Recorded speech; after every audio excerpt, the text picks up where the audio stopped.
হিমন্ত বিশ্ব শৰ্মা ডাঙৰীয়া গৃহ বিভাগৰ দায়িত্বত আছে। অলপ দিনৰ আগতে চতিয়া থানাৰ সন্মুখত মোকো কি ধৰণে আক্ৰমণ কৰিছিলে গোটেই অসমৰ ৰাইজে দেখিছিল।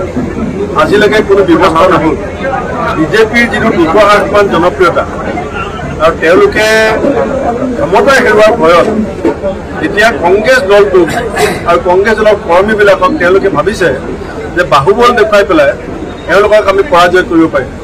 কিন্তু গণতন্ত্ৰত কেতিয়াও বাহুবলে আৰু ধনবলে কেতিয়াও জিকিব নোৱাৰে।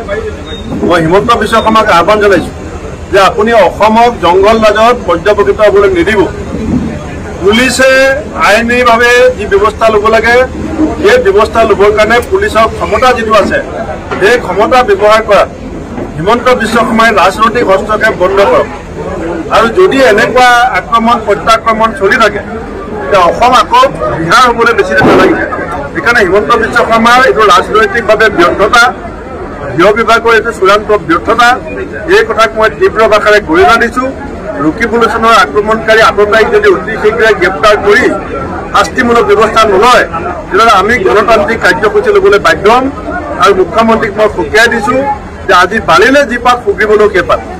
আপুনি এনেকুৱা কাম নকৰিব যে অসমখন কালিলে এটা অগ্নিকুণ্ডত পৰিণত হওক। অসমৰ মানুহবিলাক ৰাস্তাত উলিয়াই আইন কানুন হাতত লওক। কাকো আপুনি আইন হাতত ল'বলৈ সুযোগ নিদিব।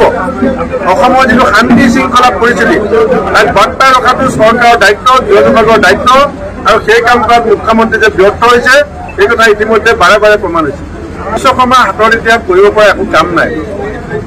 শিক্ষাৰ জুলুঙা লৈ বেংকৰ দুৱাৰে দুৱাৰে ঘূৰি লোন লৈ লৈ বাগৰি পৰিছে।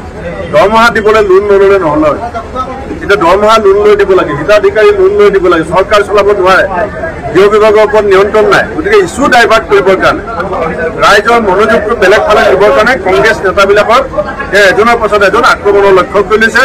সেই কথা অসমৰ ৰাইজে চাই আছে। আৰু এনেকুৱা অটপালি 89 চনত অসম গণ পৰিষদে কৰিছিল আৰু তাৰ পৰিণতি এজিপিয়ে ভুগিলে।